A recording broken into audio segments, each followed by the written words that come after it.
Warga gelar pawai dan wisata Seribu Lobang sebagai bentuk protes kepada pemerintah.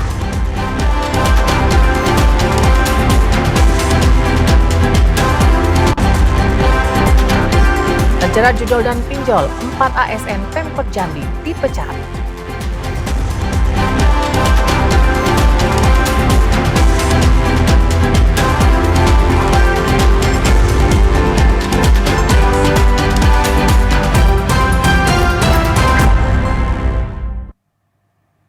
Assalamualaikum warahmatullahi wabarakatuh. Terima kasih Anda masih menyaksikan Jambi hari ini, edisi Selasa 31 Maret 2026. Selain 3 berita utama tadi, redaksi kami juga telah menyiapkan informasi penting dan menarik lainnya untuk Anda. Bersama saya Miki Sarjono. Dan saya Muafiq Azizah. Inilah Jambi hari ini selengkapnya.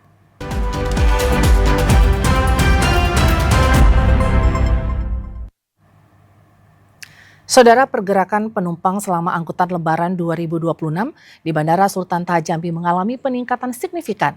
Jumlah penumpang tercatat naik 5,6% dan melampaui target awal yang ditetapkan. Pergerakan penumpang di Bandara Sultan Taha Jambi selama periode angkutan Lebaran 2026 menunjukkan tren peningkatan. Jumlah penumpang tidak hanya naik dibandingkan tahun sebelumnya, namun juga melampaui target yang telah ditetapkan pihak bandara. General Manager Bandara Sultan Taha Jambi, Ardon Marbun mengatakan, kenaikan jumlah penumpang tersebut berdasarkan data real-time hingga Senin saat penutupan posko angkutan Lebaran 2026. Selama periode tersebut, total penumpang tercatat mencapai lebih dari 47.000 orang. Angka ini meningkat dibandingkan tahun sebelumnya yang berada di kisaran 44.000 penumpang. Pada awalnya, pihak bandara menargetkan kenaikan hanya sekitar 3,2 hingga 3,5%. Namun realisasi di lapangan menunjukkan hasil yang lebih tinggi, yaitu mencapai 5,6%. Menariknya, di tengah peningkatan jumlah penumpang, volume kargo justru mengalami penurunan signifikan. Selama periode yang sama, volume kargo turun sekitar 19%. Bahwa posko dari tanggal 13 Maret sampai dengan hari ini. Jadi secara nasional dari Kementerian Perhubungan juga nanti akan menutup kemungkinan jam 10 ya, dilanjut nanti jam 14 dari manajemen Angkasa Pura Indonesia. Iya. Dan data selama angkutan Lebaran di Bandara Sultan Taha seperti apa, Pak? Sampai dengan data real time hari ini pagi ini terjadi kenaikan sebesar tadi di angka 5,6 dari prediksi kita di awal hanya 3,2 ya, 3,2 sampai 3,5. Ternyata kenyataannya 5,6% dibandingkan dengan periode yang lalu. Dengan capaian ini, pihak bandara berkomitmen untuk terus meningkatkan kualitas pelayanan guna mendukung kelancaran transportasi udara serta memberikan kenyamanan bagi masyarakat di masa mendatang. Asyar Tafari Jambi melaporkan.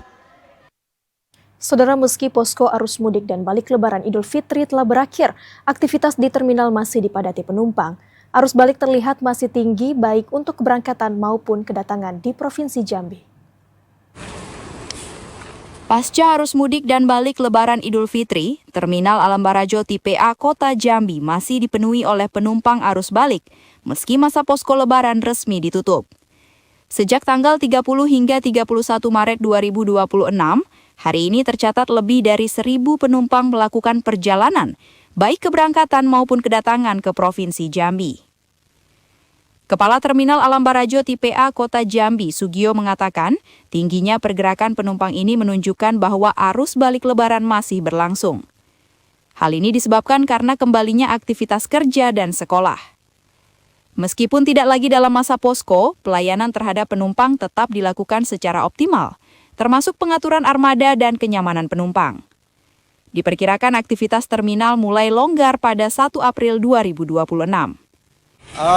Sampai tanggal 31 ini masih ada. Kami sudah jauh-jauh hari kita koordinasi dengan para PO di sekitaran Kota Jambi. Termonitor tiket sudah terjual habis. Jadi sampai tanggal 31. Yang mulai longgar nanti di tanggal 1 baru agak longgar. Untuk arus balik masih terasa. Baik itu yang mau balik ke Pulau Jawa dan di Pulau Sumatera dan sekitarnya, Provinsi Sumatera ini, terus untuk yang dari luar Jambi juga berdatangan juga mulai banyak.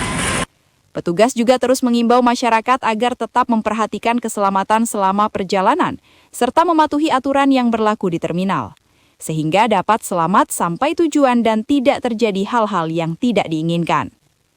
Joko, TVRI Jambi melaporkan. Ya, Saudara, pasca mudik dan balik lebaran Idul Fitri 1447 Hijriah, kondisi lalu lintas di sepanjang ruas jalan lintas Sumatera, khususnya di Kabupaten Batanghari, berangsur normal. Namun sejumlah kendaraan pemudik masih terpantau melintas. Baik, untuk mengetahui kondisi terkini, kami telah terhubung dengan kontributor TVRI Jambi, Ade Judiawan di Kabupaten Batanghari. Halo, Ade. Halo, Ade. Halo, Miki. Ya, halo. Bisa Anda jelaskan seperti apa kondisi terkini arus lalu lintas di ruas jalan lintas Sumatera di Kabupaten Batanghari saat ini? Ya, baik. Terima kasih Miki dan pemirsa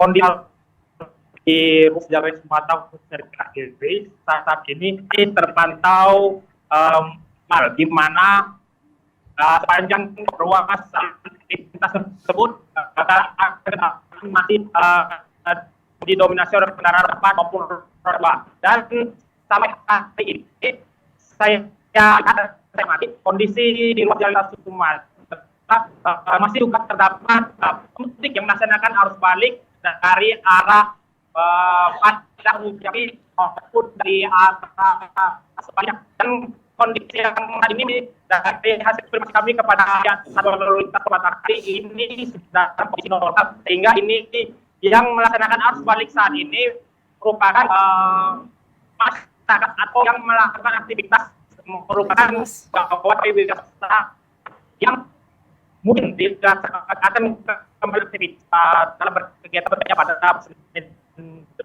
minggu depan.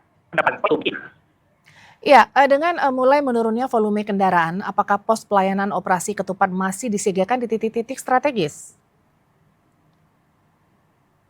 Ya, dari hasil pantauan saya di lapangan untuk pelayanan operasi ketupat sendiri sudah pada 25 Maret mana di hari itu merupakan Polres Batanghari dan walaupun tidak hanya disiagakan lagi pos pengamanan arus mudik, tetapi tadi saya lihat juga di pihak kepolisian dari Polres masih melakukan secara mobile di wilayah titik yang menjadi di wilayah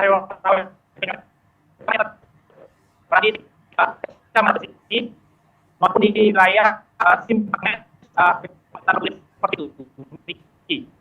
Baik, terima kasih Ade, laporan Anda, selamat bertugas kembali. Saudara, meski masa arus balik lebaran telah berakhir, namun masih ada kendaraan pemudik yang melintas di jalan lintas Timur Sumatera, wilayah Kabupaten Muara Jambi. Sebagian pemudik memilih balik lebih akhir untuk menghindari kemacetan.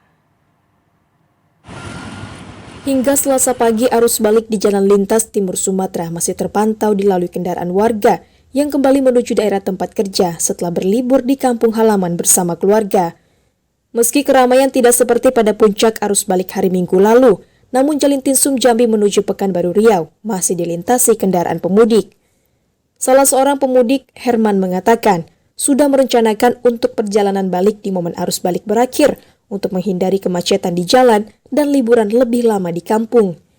Tidak ada kemacetan dari Pulau Jawa menuju Jambi, namun kondisi jalan masih banyak yang berlubang dan bergelombang, serta minimnya lampu penerang jalan. Sudah berapa hari Bang perjalanan? Sudah 1 hari 1 malam. Sudah. Gimana Bang kondisi jalan Bang? Kondisi jalannya ya banyak yang ini perlu diperbaiki. Banyak masih lubang ya? Masih banyak lubang. Daerah mana itu Bang? Daerah Tol Palembang. Tol Palembang ya? Kampung Palembang. Herman berharap ruas jalan tol Jambi Rengat dapat segera terrealisasi sehingga mobilitas kendaraan lancar dan nyaman serta cepat sampai tujuan dengan kondisi jalan yang mulus. Azam Afnan, TVRI Jambi melaporkan.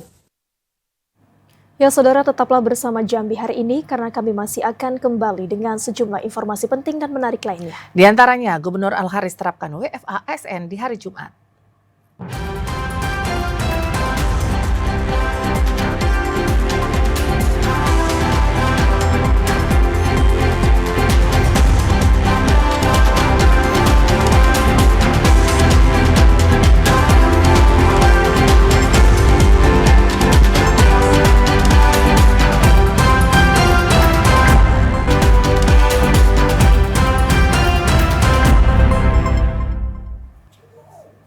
Terima kasih saudara karena Anda masih bergabung bersama kami di Jambi hari ini.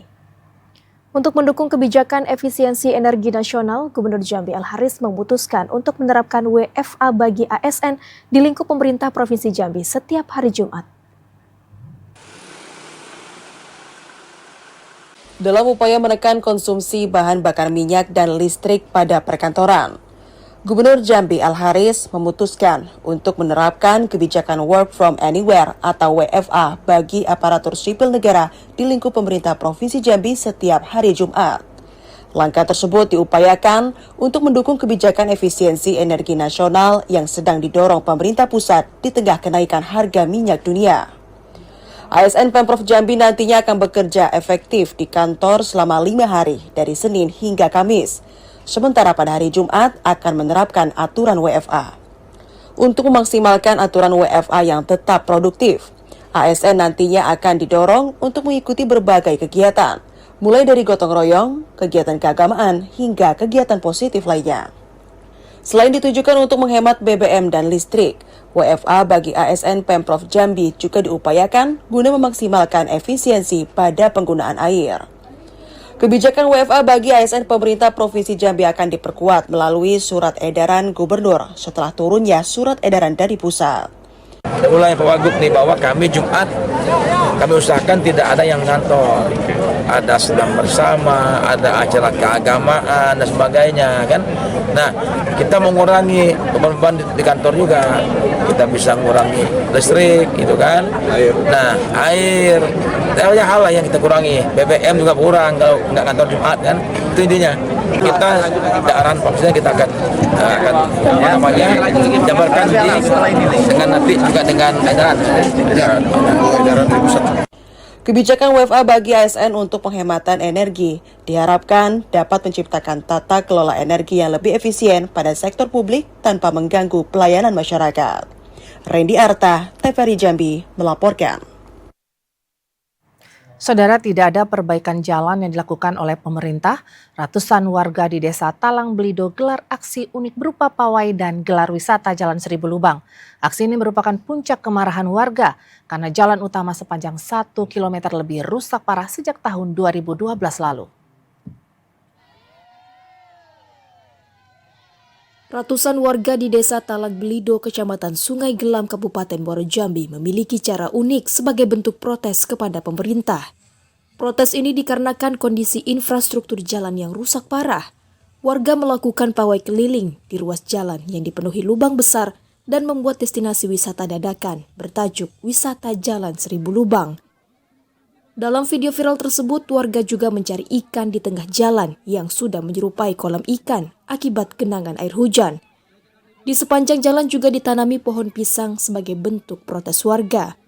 Salah seorang warga, Mulyadi, mengatakan aksi tersebut merupakan bentuk kemarahan warga karena jalan milik kabupaten ini sudah rusak belasan tahun. Warga berharap jalan utama dapat segera diperbaiki, baik secara tambal sulam maupun pembangunan permanen seperti aspal atau cor beton. Kalau untuk prioritasnya sendiri yang kita aksikan saat ini kurang lebih 1 kilo, cuman untuk menyeluruhnya itu yang mungkin sampai dan panjang itu ya puluhan kilo kita. Puluhan kilo. Ini sudah bertahun-tahun rusak Bang ya? Sudah bertahun-tahun, terakhir pengaspalan kita itu di 2012. Sementara itu, Kepala Desa Talang Belido, Fadli, berharap pemerintah daerah segera turun tangan sebelum kondisi jalan semakin membahayakan pengguna jalan. Menjadi harapan besar dari masyarakat untuk supaya jalan ini bisa diperbaiki oleh pemerintah kabupaten secepatnya, karena mungkin masyarakat sudah sering melalui jalan ini selalu becek, lubang ya, ketika hujan, berair, ketika panas, berdebu. Jadi mungkin ini adalah harapan dari masyarakat Kota Lembito untuk supaya jalan ini bisa secepatnya diperbaiki. Warga memberikan tenggat waktu selama 1 pekan ke depan kepada pemerintah daerah untuk memberikan tanggapan.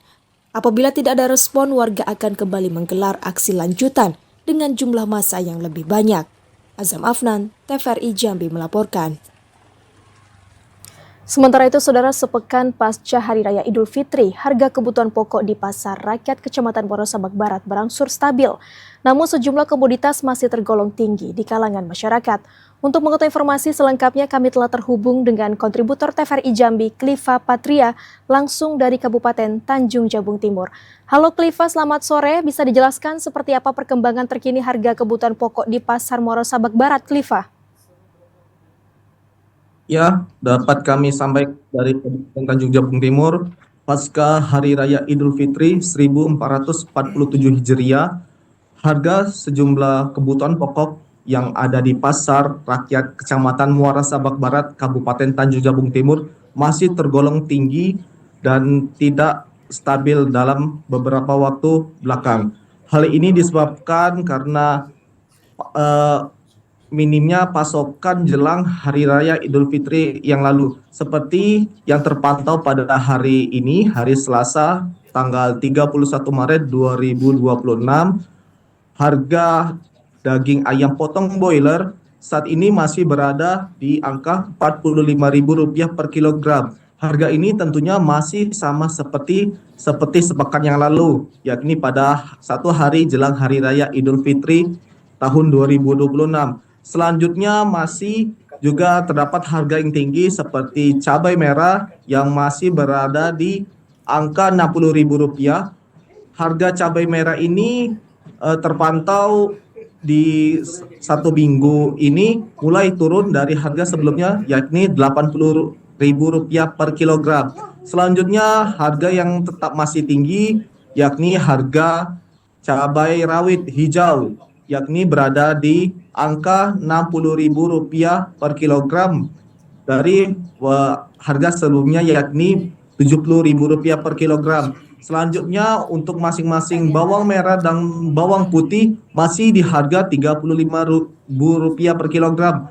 Dua komoditas ini tentunya masih sama seperti pekan lalu. Selanjutnya dari pantauan kami di hari ini juga, khususnya pada gula pasir yang ada di toko-toko kelontong di dalam pasar Muara Sabak Barat ini tercatat Rp17.000 per kilogram, naik Rp1.000 dari harga sebelumnya. Selanjutnya ada minyak goreng dari minyak kita, harganya ini head Rp15.700. Harga ini tetap masih sama karena harga tersebut masih head.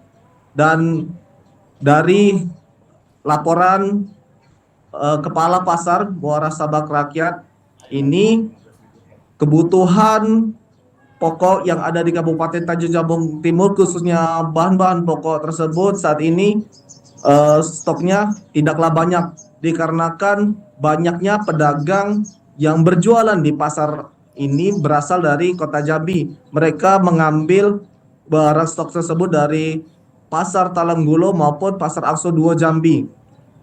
Diharapkan kepada pemerintah, khususnya masyarakat, berharap juga bahwasanya harga kebutuhan pokok ini dapat terus stabil pada hari-hari yang lainnya. Mengingat pemulihan ekonomi pasca Lebaran yang dikatakan masyarakat ataupun pengeluaran mereka di masyarakat di Hari Raya Idul Fitri ini sungguh banyak. Mereka berharap harga kebutuhan pokok juga terus turun, dan pemerintah Kabupaten Tanjung Jabung Timur juga berharap juga bisa menggelar operasi pasar murah kepada masyarakat sekitar agar barang-barang yang tinggi ini dapat terintervensi. Demikian. Ya, Kliva Patria melaporkan langsung dari Kabupaten Tanjung Jabung Timur. Terima kasih atas laporan Anda. Selamat sore dan selamat bertugas kembali. Saudara, tetaplah bersama Jambi hari ini karena kami masih akan kembali dengan sejumlah informasi penting dan menarik lainnya. Di antaranya korupsi BNI 105 miliar terdakwa jadi tahanan rumah.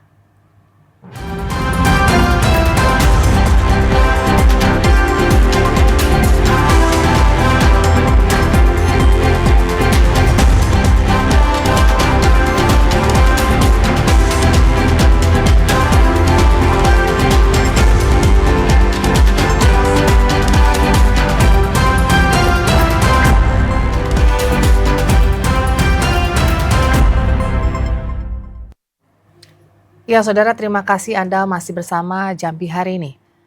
4 orang ASN dan P3K Pemkot Jambi dijatuhi sanksi berat berupa pemberhentian tidak hormat. Pemecatan ini dilakukan karena tidak disiplin dan tidak masuk kerja hingga terindikasi judi online dan pinjaman online. Fenomena keterlibatan aparatur sipil negara dalam praktik judi online dan pinjaman online kini menjadi perhatian serius pemerintah Kota Jambi. Sejumlah pegawai aparatur sipil negara dan pegawai pemerintah dengan perjanjian kerja melakukan pelanggaran berat yang berujung pemberhentian. Wali Kota Jambi Maulana mengatakan, pelanggaran yang dilakukan merupakan ketidakhadiran tanpa alasan jelas, kemudian mereka terindikasi judi online dan pinjaman online yang mempengaruhi kinerja mereka. Pemkot Jambi menegaskan telah memenuhi hak-hak ASN, sehingga kewajiban untuk bekerja disiplin dan menjaga integritas harus dijalankan dengan sungguh-sungguh. Setidaknya ada 2 pegawai negeri sipil dan 2 P3K telah diberhentikan dengan tidak hormat. Kami sudah menyampaikan hak-haknya kepada mereka, sehingga kami meminta kewajiban dari seluruh ASN, baik itu PNS maupun P3K yang di layanan publik, untuk terus meningkatkan kinerjanya. Kemudian mengingatkan kepada seluruh ASN untuk jangan bersentuhan dengan pinjol dan judol. Karena tadi saya sampaikan, ada beberapa ASN P3K yang sudah kami pecat karena terindikasi tidak disiplin, tidak masuk kerja, dan akar masalahnya adalah masalah keterlibatan mereka di hal-hal yang dilarang. Langkah tegas ini merupakan bagian dari komitmen pemerintah dalam membangun birokrasi yang bersih, profesional, dan berintegritas. Kasus ini menjadi peringatan bagi seluruh ASN agar menjauhi praktik ilegal serta lebih bijak dalam mengelola keuangan. Joko, TVRI Jambi melaporkan. Sementara itu, Saudara, terdakwa kasus dugaan korupsi kredit Bank BNI Palembang senilai 105 miliar rupiah, Bengawan Kamto, dialihkan menjadi tahanan rumah dengan alasan kesehatan. Terdakwa kasus dugaan korupsi kredit Bank BNI Palembang, Bengawan Kamto, kini tidak lagi ditahan di rumah tahanan. Terdakwa yang juga merupakan Komisaris Utama PT Pros Impact Agro Lestari ini diketahui menjalani tahanan rumah setelah adanya penggalihan status penahanan. Humas Pengadilan Negeri Jambi Otto Edwin mengatakan, penggalihan status penahanan dilakukan berdasarkan pertimbangan kesehatan terdakwa. Hal ini menyusul kondisi terdakwa yang baru saja menjalani operasi jantung dan masih dalam masa pemulihan serta membutuhkan kontrol rutin. Berdasarkan informasi dari Majelis Hakim menangani perkara Bengawan Kamto, pengajuan pelimpahan dari kejaksaan itu status tersangka menjadi terdakwa di Pengadilan Negeri Jambi, itu status dari pihak kejaksaan adalah tahanan rumah. Ketika pelimpahan berkas ke Pengadilan Negeri Jambi, Majelis Hakim melanjutkan penahanan rumah yang diajukan oleh kejaksaan, dan Majelis Hakim menindaklanjuti penahanan rumah terdakwa Bengawan Kamto, dan dengan alasan bahwa yang bersangkutan dalam keadaan kurang sehat, memiliki penyakit jantung, jadi harus rutin untuk melakukan pengecekan di rumah sakit yang sudah ditunjuk oleh Majelis Hakim sendiri. Penggalihan status penahanan ini merupakan hasil pengajuan dari pihak kuasa hukum terdakwa. Penasihat hukum Bengawan Kamto, Ilham Syah, menegaskan bahwa tidak ada perlakuan khusus dalam kebijakan tersebut. Kondisi kesehatan menjadi dasar utama, mengingat terdakwa telah lama menderita penyakit jantung sejak tahun 2022 dan telah menjalani sejumlah tindakan medis. Sejak menghadapi perkara ini, beliau terakhir dilakukan penahanan, yaitu dilakukan di Lapas Jambi di bulan, seingat kami, Juli 2015. Kemudian sejatinya karena beliau ada riwayat jantung di tahun 2022, kemudian ada operasi, jadwal dia kontrol jantungnya adalah di September 2025. Maka kami juga mengajukan permohonan berobat waktu itu karena beliau mulai merasa sesak di dada, kemudian denyut jantung dan keringat dingin. Kemudian di November itu ketika tahap 2 itu ada dilakukan pemeriksaan di Raden Matahir dan memang ada ditemukan ada pembengkakan di pembuluh jantungnya. Sementara itu, proses persidangan terhadap terdakwa Bengawan Kamto masih terus berlanjut di Pengadilan Negeri Jambi. Sejumlah saksi telah dihadirkan untuk mengungkap dan memperjelas peran terdakwa dalam perkara dugaan korupsi tersebut. Asyar, TVRI Jambi, melaporkan. Ya, saudara, meski menjadi destinasi unggulan pengembangan objek wisata Danau Kerinci dinilai masih belum maksimal, hal ini terlihat dari fasilitas yang belum banyak berubah di tengah ramainya kunjungan wisatawan di saat libur Lebaran. Momentum libur Lebaran tahun 2026 dimanfaatkan masyarakat untuk berkumpul sekaligus berekreasi bersama keluarga. Salah satu destinasi wisata yang banyak diminati warga untuk berlibur adalah objek wisata Danau Kerinci yang berada di perbatasan Desa Sangkaran Agung dan Desa Pulau Pandan, Kabupaten Kerinci. Kunjungan wisatawan terlihat ramai. Wisatawan yang datang berasal dari berbagai wilayah, seperti Kota Sungai Penuh, Kabupaten Merangin, Muko-Muko, hingga Provinsi Sumatera Barat. Mereka menikmati keindahan danau serta wahana permainan air yang disediakan dengan harga tiket masuk Rp10.000 per orang. Namun di balik ramainya pengunjung, sejumlah wisatawan menilai pengembangan kawasan objek wisata Danau Kerinci masih perlu ditingkatkan. Fasilitas dan variasi wahana dinilai masih terbatas, sehingga daya tarik wisata terkesan belum berkembang signifikan dari tahun ke tahun. Karena menurut saya itu wisata Danau Kerinci lebih banyak fotonya bagus dan ada air danaunya. Harapan saya untuk pemerintah wisata Danau Kerinci untuk kebersihannya minta tolong ditingkatkan lagi, dan untuk destinasinya semoga lebih daripada ini. Kondisi itu menjadi catatan bagi pemerintah daerah mengingat Danau Kerinci merupakan salah satu ikon pariwisata Kerinci.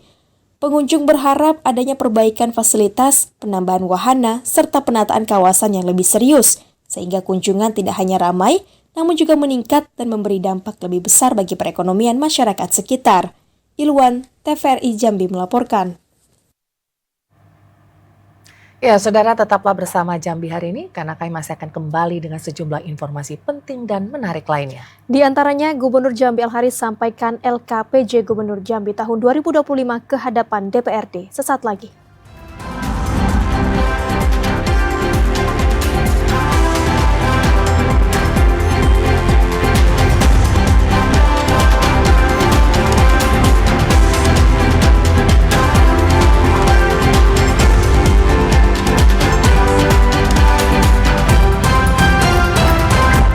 Saudara, Anda kembali bergabung bersama kami di Jambi hari ini dalam segmen advertorial. Menjadi agenda konstitusional tahunan yang diatur secara yuridis formal, Gubernur Jambi Al-Haris secara resmi menyampaikan nota pengantar LKPJ Gubernur Jambi tahun 2025 ke hadapan DPRD Provinsi Jambi. Gubernur Jambi Al-Haris secara resmi menyampaikan nota pengantar laporan keterangan pertanggungjawaban LKPJ Gubernur Jambi tahun 2025 ke hadapan Dewan Perwakilan Rakyat Daerah Provinsi Jambi. Penyampaian LKPJ ini memuat tentang hasil penyelenggaraan urusan pemerintahan daerah yang dilakukan paling lambat 3 bulan setelah tahun anggaran berakhir. Al-Haris mengatakan, LKPJ yang disampaikan tersebut diharapkan dapat memberikan informasi transparan terkait pertanggungjawaban penyelenggaraan urusan pemerintahan daerah kepada publik yang selanjutnya akan dibahas bersama DPRD. Pada perubahan APBD 2025, pendapatan daerah telah terrealisasi sebanyak 4 triliun 10 miliar rupiah atau sebesar 92,33% dari target 4,44 triliun. Tidak tercapainya target ini disebabkan tidak tercapainya penerimaan pada seluruh komponen, baik pada pendapatan asli daerah, pendapatan transfer, maupun lain-lain dari pendapatan daerah yang sah. Sementara untuk belanja daerah, terrealisasi sebesar 4.187 miliar rupiah atau sebesar 92,90% dari target 4.507 miliar. Sampaikan nota pengantar terkait dengan LKPJ kami di tahun 2025. LKPJ ini kan harus kami sampaikan di depan Dewan itu 3 bulan setelah akhir masa anggaran. Penyampaian LKPJ Kepala Daerah kepada DPRD merupakan agenda konstitusional tahunan yang secara yuridis formal diatur dalam Pasal 69 dan Pasal 71 Undang-Undang Nomor 23 Tahun 2014 tentang Pemerintahan Daerah. Randy Arta, TVRI Jambi, melaporkan. Sementara itu, Bupati Batanghari Muhammad Fadil Arif resmi membuka Musrembang RKPD tahun 2027. Kegiatan ini diharapkan menjadi landasan perencanaan pembangunan yang kokoh dan berkelanjutan. Bupati Batanghari Muhammad Fadil Arif secara langsung membuka Musyawarah Perencanaan Pembangunan atau Musrenbang Rencana Kerja Pemerintah Daerah RKPD tahun 2027. Kegiatan ini digelar di Gedung Pemuda Muara Bulian. Dalam sambutannya, Bupati Batanghari menyampaikan, Musrenbang menjadi momentum strategis dalam menyusun arah kebijakan pembangunan daerah. Melalui forum ini diharapkan perencanaan pembangunan dapat disusun secara terarah, terukur, dan berkelanjutan. Pemerintah Kabupaten Batanghari mengangkat tema pemenuhan kebutuhan utama dan penunjang dengan fokus intervensi pada keunggulan komparatif daerah. Hal ini diharapkan mampu mendorong percepatan pembangunan di berbagai sektor. Bupati menekankan agar perencanaan pembangunan daerah dapat bersinergi dengan kebijakan pemerintah Provinsi Jambi serta program prioritas nasional, sehingga tujuan pembangunan untuk meningkatkan kesejahteraan masyarakat dapat tercapai secara optimal. Di periode pertama saya bersama Bang Haji Babiar tidak melakukan revisi, karena semua sesuai dengan prediksi. Kejadian yang bisa kita prediksi semua. Ini ada kejadian yang tidak bisa diprediksi. Tapi ini yang perlu kita bahas bersama. Bagaimana tentang efektivitas tujuan dari kita. Hadir sebagai Halimah di Kabupaten Batanghari ini, hadir sebagai orang yang diberi amanah di Kabupaten Batanghari untuk memberikan pelayanan terbaik kepada masyarakat. Musrenbang menjadi wadah bagi masyarakat untuk menyampaikan aspirasi secara langsung. Berbagai masukan dan usulan diharapkan dapat menjadi bahan pertimbangan dalam menentukan prioritas pembangunan. Peran legislatif dinilai penting dalam melakukan pengawasan terhadap pelaksanaan program pembangunan agar berjalan sesuai sasaran dan memberikan manfaat nyata bagi masyarakat. Ade Juniawan, TVRI Jambi melaporkan. Sementara itu, Saudara Bupati Sarolanggun Hurmin resmi membuka lomba tradisional Balumbo Biduk di Sungai Tembesi. Event ini menjadi puncak kemeriahan perayaan Idul Fitri 1447 Hijriah di Kabupaten Sarolanggun. Bupati Sarolanggun Hurmin secara resmi membuka lomba tradisional Balumbo Biduk yang digelar di Sungai Tembesi, tepatnya di tepian Betrik di depan rumah dinas Bupati. Kegiatan ini menjadi penanda puncak perayaan Hari Raya Idul Fitri 1447 Hijriah di Kabupaten Sarolanggun. Pembukaan Balumbo Biduk yang merupakan event tahunan ini selalu dinantikan ribuan masyarakat di bumi sepucuk adat Serumpun Paseko. Kegiatan ini turut dihadiri Wakil Bupati Sarolanggun, Geri Trisatwika, unsur Porkofimda, Ketua Tim Penggerak BKK, Risha Fitria Hurmin, serta Ketua GOW Sarolanggun, Ratna Syafira Nafitri Roland. Kepala Dinas Kepemudaan Olahraga dan Pariwisata Kabupaten Sarolanggun, Suryadi, dalam laporannya menyampaikan, Balumbo Biduk tahun ini diikuti sebanyak 50 tim yang terdiri dari kategori tipe A dan tipe B, dengan masing-masing tim beranggotakan 18 orang pendayung. Para peserta berasal dari berbagai kecamatan di Kabupaten Sarolanggun yang memperebutkan total hadiah sebesar 48 juta rupiah serta piala tetap Gubernur Jambi. Dalam sambutannya, Bupati Sarolanggun Hurmin menegaskan, Balumbo Biduk merupakan warisan budaya lokal yang harus terus dilestarikan. Tidak hanya sebagai ajang hiburan, namun juga sebagai sarana mempererat silaturahmi serta menumbuhkan semangat gotong royong di tengah masyarakat. Bupati juga mengimbau kepada seluruh peserta dan masyarakat agar menjunjung tinggi sportivitas, siap menerima hasil perlombaan, serta menjadikan kegiatan ini sebagai momen mempererat persaudaraan. Dengan suasana lebaran yang masih terasa, Balung Bopiduk menjadi simbol kebersamaan dan kegembiraan masyarakat Kabupaten Sarolangun. Edi Kusnadi, TVRI Jambi melaporkan. Saudara, tetaplah bersama Jambi hari ini karena kami masih akan kembali dengan sejumlah informasi penting dan menarik lainnya. Di antaranya 4 orang pendaki dievakuasi saat mendaki Gunung Dempo.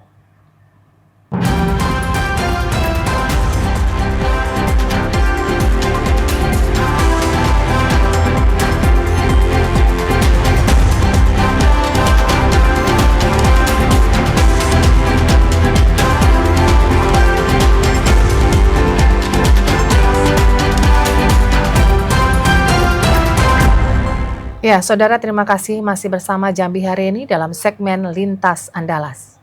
Baik, dari Sumatera Selatan, diguyur hujan deras selama 2 hari berturut-turut, sebagian wilayah kota Batu Raja terendam banjir. Warga berharap ada bantuan khusus dari pemerintah daerah untuk warga yang terdampak banjir.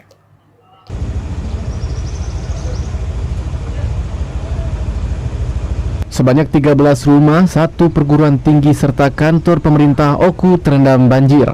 Saat ini sebagian warga yang terdampak banjir sudah mulai mengungsi karena ketinggian air terus meningkat. Pihak BPBD, Oku bahkan sudah menurunkan pompa berukuran besar untuk melakukan penyedotan di sekitar lokasi banjir. Namun hujan terus turun membuat BPBD dan pihak kepolisian kewalahan untuk melakukan penyedotan.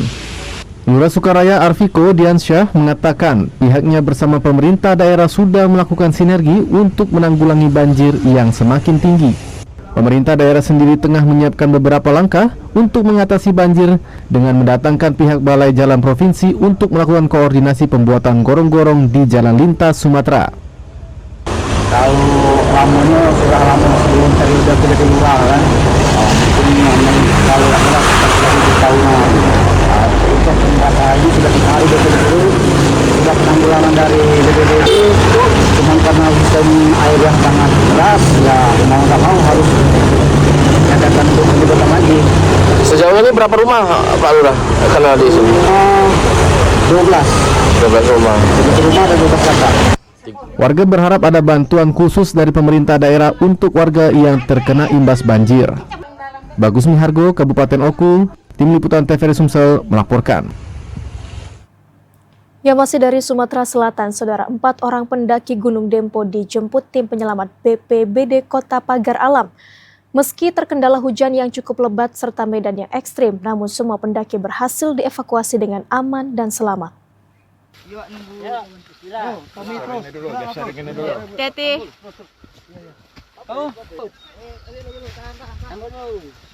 4 orang pendaki, masing-masing 2 orang asal kota Palembang, 1 orang dari Bengkulu, dan 1 orang lagi berasal dari Jambi, terpaksa dievakuasi dari Gunung Dempo.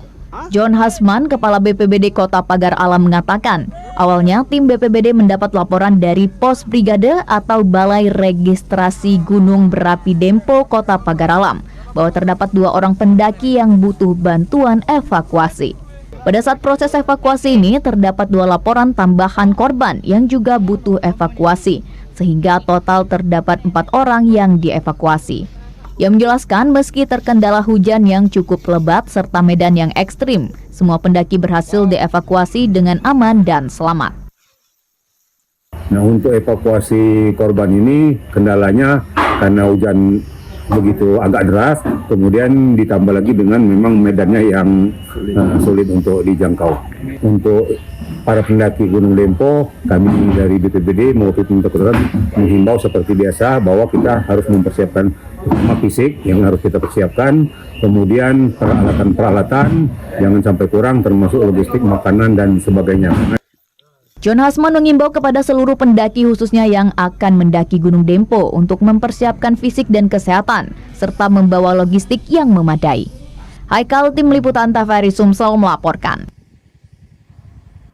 Ya, saudara, pembayaran tunjangan Hari Raya di Kota Pangkal Pinang menunjukkan tren positif pada tahun 2025. Jumlah aduan yang masuk ke posko pengaduan terpantau menurun drastis dibandingkan tahun sebelumnya. Jumlah aduan THR tahun 2026 di Pangkal Pinang turun signifikan dibandingkan tahun lalu. Kondisi ini menunjukkan meningkatnya kepatuhan perusahaan dalam memenuhi kewajiban pembayaran THR sesuai dengan aturan yang berlaku. Tercatat hingga akhir Maret ini, posko pengaduan THR yang dibuka sejak awal bulan hanya menerima 3 laporan. Angka ini jauh menurun dibandingkan tahun sebelumnya yang mencapai 10 laporan. Dinas Tenaga Kerja Kota Pangkal Pinang saat ini terus menindaklanjuti seluruh laporan yang masuk. Ketiga aduan tersebut meliputi ketidaksesuaian jumlah pembayaran dengan ketentuan, serta adanya perusahaan yang belum memenuhi kewajiban terhadap pekerja. Sebelumnya, Dinas Tenaga Kerja Pangkal Pinang telah melakukan sosialisasi dan menyampaikan edaran wali kota kepada perusahaan melalui berbagai media, termasuk email dan website resmi. Saat ini semakin banyak perusahaan yang menyadari kewajibannya dalam membayar THR sesuai aturan. Meskipun demikian, ada sebagian kecil perusahaan yang belum memenuhi kewajiban tersebut dan akan segera ditindaklanjuti oleh pengawas ketenagakerjaan. Alhamdulillah mungkin sudah pada banyak yang sadar ya, karena kita sudah juga jauh-jauh hari sebelum ini kita sudah sosialisasikan itu. Kita juga udah kirim email ke masing-masing perusahaan, surat edaran wali kota. Kita juga taruh di email website Disnaker untuk surat edaran tersebut. Alhamdulillah banyak yang sudah memenuhinya. Mungkin ya ada beberapa yang belum, nanti pasti akan ditindaklanjuti oleh pengawas ketenagakerjaan. Dinas Tenaga Kerja berharap tren positif ini dapat terus berlanjut sehingga hak pekerja dalam menerima THR dapat terpenuhi secara tepat waktu dan sesuai ketentuan. Dari Pangkal Pinang, Eko Septianto Rashim, TVRI Bangka Belitung melaporkan. Kita beralih ke sorotan lain, Saudara. Pasca Hari Raya Idul Fitri, harga ikan di Pasar Tradisional Kelapa Kampit, Kabupaten Belitung Timur terpantau melonjak tajam. Kenaikan ini dipicu menurunnya pasokan hasil tangkapan nelayan. Kondisi bulan terang serta belum normalnya aktivitas melaut usai Lebaran membuat distribusi ikan ke pasar tersendat. Sejak Lebaran, harga sejumlah komoditas ikan terus merangkak naik dan diperkirakan masih akan bertahan hingga sepekan ke depan. Ikan lais yang sebelumnya dijual Rp15.000 per kilogram, kini naik menjadi Rp25.000. Cumi kecil dari Rp60.000 menjadi Rp75.000 per kilogram. Sementara ikan benggol naik dari Rp20.000 menjadi Rp25.000 per kilogram. Kenaikan paling signifikan terjadi pada ikan selar yang melonjak 2 kali lipat, dari Rp20.000 menjadi Rp40.000 per kilogram. Hal serupa juga terjadi pada udang yang kini tembus Rp100.000 per kilogram, dari sebelumnya Rp50.000. Dan pengaruh bulan dan terang dan juga harganya merangkak naik. Yang semula harga ikan kayak gini itu kisaran antara 20, 25, sekarang 40. Cumi-cumi naik harga, ikan bulat, terus ikan kerisi. Kalau naik juga. Kenaikan harga diperkirakan Pak sampai kapan ya Pak? Sekitar seminggu ke depan. Kondisi ini membuat masyarakat harus menyesuaikan pengeluaran seiring naiknya harga kebutuhan hasil laut di pasaran. Dari Kelapa Kampit, Belitung Timur, Suharli, TVRI Bangka Belitung melaporkan. Ya, Saudara, kita beralih ke Provinsi Bengkulu. Pantai Zakat di Kota Bengkulu masih menjadi salah satu destinasi wisata favorit warga. Selain menyajikan pemandangan alam, lokasi ini banyak dipilih pengunjung karena kondisi ombaknya yang relatif tenang, sehingga aman untuk bermain air dan berenang bersama keluarga. Sejak pagi hari, kawasan wisata air Pantai Zakat di Kecamatan Teluk Segara, Kota Bengkulu, ramai dipadati pengunjung baik dari dalam maupun luar daerah. Berbeda dengan karakteristik pantai panjang, di Pantai Zakat ini wisatawan bebas bermain air hingga menyewa ban karena deburan ombaknya yang tidak terlalu tinggi. Pada momen libur Lebaran tahun ini, wisatawan didominasi oleh pengunjung asal luar provinsi, seperti Jambi dan Sumatera Selatan. Para wisatawan mengaku Pantai Zakat memiliki daya tarik tersendiri yang membuat mereka kerap kembali berkunjung saat berada di Kota Bengkulu. Nah, mau main pantai? Oh iya, tapi Jambi nggak ada ya kan? Nggak ada, cuma ada matahari. Terus ke Bengkulu udah berapa kali Kak liburan ke sini? Udah sering, setiap Lebaran main ke sini terus. Jadi setiap Lebaran cuma ke Pantai Zakat itu ya? Ini Kakak sendiri atau bawa anak-anak? Bawa keluarga, dari jam besar. Lonjakan jumlah wisatawan ini turut membawa berkah bagi para penyedia jasa sewa ban di sekitaran pantai. Mereka menyebut peningkatan omzet mulai dirasakan sejak hari pertama Lebaran, hingga memasuki penghujung masa liburan. Terus apakah ada kenaikan omset Bu dari hari biasanya? Kan ini hari lebaran nih. Ada. Banyak ya? Lumayan. Karena ribuan yang datang ya Bu ya? Banyak juga dari luar daerah Pak. Iya, tadi juga ada dari Jambi. Dengan terus meningkatnya kunjungan Pantai Zakat kembali membuktikan eksistensinya sebagai salah satu destinasi wisata andalan di Provinsi Bengkulu. Lucia Mengsari, TVRI Bengkulu melaporkan. Kita beralih ke informasi lainnya dari Sumatera Barat.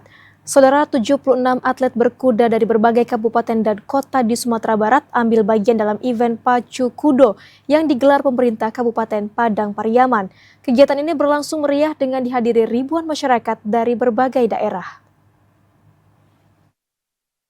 Sejak pagi hari, arena pacuan telah dipadati penonton yang antusias memberikan dukungan kepada para joki dan kuda andalan mereka. Pacu kuda merupakan salah satu tradisi budaya yang masih lestari di Sumatera Barat dan menjadi daya tarik tersendiri bagi masyarakat, termasuk di Kabupaten Padang Pariaman sendiri. Selain menjadi ajang hiburan rakyat, event ini juga menjadi wadah mempererat tali silaturahmi antar daerah.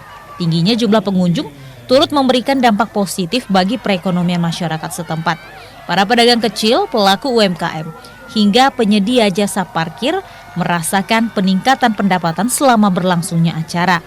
Dengan suksesnya penyelenggaraan event ini, diharapkan pacu kuda terus dilestarikan sebagai warisan budaya sekaligus mampu mendorong pertumbuhan ekonomi masyarakat di Kabupaten Padang Pariaman.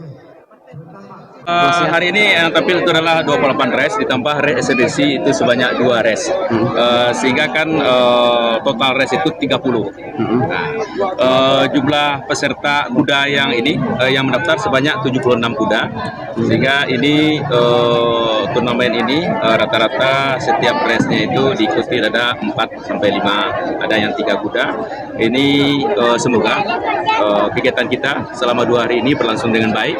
Bagaimana kita ketahui ya, lihat aja target kami pengunjung di tempat ini minimal 35.000. Karena tempoh hari tahun yang lalu 30.000 ya. Dengan banyaknya pengunjung tentu akan meningkatkan perekonomian masyarakat. Perekonomian masyarakat yang terangkat utamanya adalah UMKM.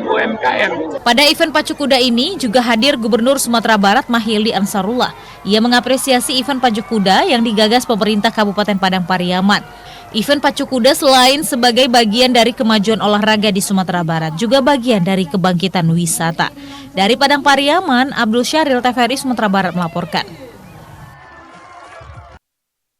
Saudara, informasi tadi sekaligus menutup perjumpaan kita di Jambi hari ini. Terima kasih atas perhatian dan kebersamaan Anda.